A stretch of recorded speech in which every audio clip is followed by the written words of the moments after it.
¿no? ¿Cómo supiste que tienes que ir al mundo? Bueno, yo era vecino de la iglesia. Más bien, yo vivía en mi casa cuando la iglesia viene y se establece al lado de mi casa. Entonces, pues el sonido de los coritos todos los días, todos los domingos, los hermanos que estacionaban sus carros enfrente de mi casa, y mi papá manda a quitar a esos que se estacionaron ahí, ¿no? Entonces me tenía que meter a la iglesia a buscar al hermanito que estacionaba su carro enfrente de la puerta de la entrada de mi casa, y así empecé a ir a la iglesia, ¿no? Después me cansaba, rayaba los carros, ponchaba las llantas, pero de todos me tenía que seguir metiendo a buscar al hermano, hasta que en una ocasión pues recibí el predicador para su mensaje y dice: tengo una palabra y no puedo parar, tengo que decir la palabra. Y esa palabra era tú, para ti, el que estás hasta allá atrás. Y caray, era yo hasta atrás, ¿no? Y me dice: Dios te preparó y te escogió desde el vientre de tu madre para llevarte a las naciones de la tierra. Y las naciones están esperando por ti desde el día de tu nacimiento. Wow. O sea, una palabra que ahora si la recibiera sería wow, impresionante. Pero yo decía, ¿qué se cree el que me está diciendo eso? Que ni me conoce, me está usando para quedar bien delante de la gente, o es un gurú de los horóscopos, o qué es esto, ¿no? Sí. Pero había algo dentro de mí que ardía dentro de mi ser, que me hacía sentir la presencia de Dios. Entonces yo dije: espera, pero si esto que estoy sintiendo eres tú, entonces a partir de este momento yo decido creerte, y si tú me quieres enviar a las naciones, yo voy a ir a las naciones. Entonces en ese momento decidí creerle a Dios y me puse a disposición.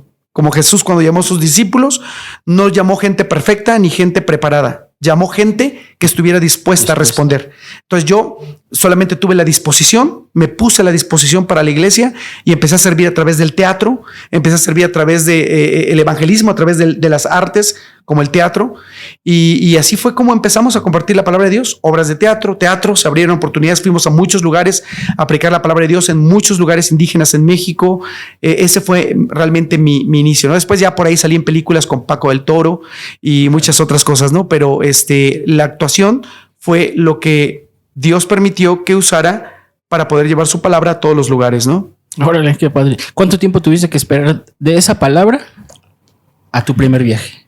Yo creo como 2 años, como 2 años, porque empecé a servir en el campo Mazahua, empecé a servir en muchos otros lugares, hasta que un día hicimos una presentación de teatro y unos pastores norteamericanos lo vieron y dijeron: esto es lo que necesitamos en Estados Unidos.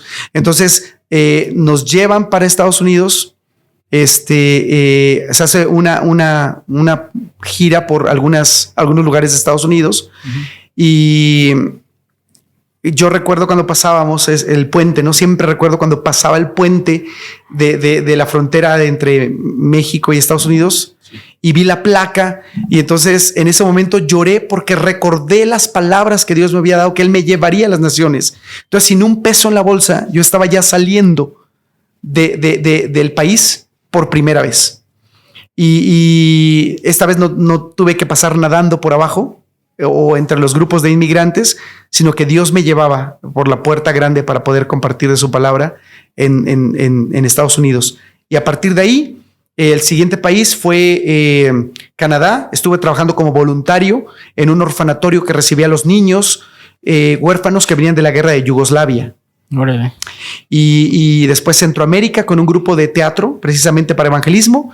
El presidente en turno en Guatemala nos abrió las puertas, nos sentó incluso en la silla presidencial, ya acá en cortito. Órale. Con nosotros, pero nos dijo: todo lo que necesiten, el presidente de Guatemala, todo lo que necesiten, les pongo a estas personas para que vayan y compartan la palabra en Guatemala. Y nosotros, pues sin dinero, habíamos llegado casi de raite y cosas por el estilo, ¿no? Y así empezamos. Después fue Europa, Asia, África, Oceanía. Y así es como Dios nos ha llevado a todos esos lugares, ¿no? Uno solamente le dice sí a Dios, le cree y deja que Dios haga el resto. Más bien, Dios hace todo.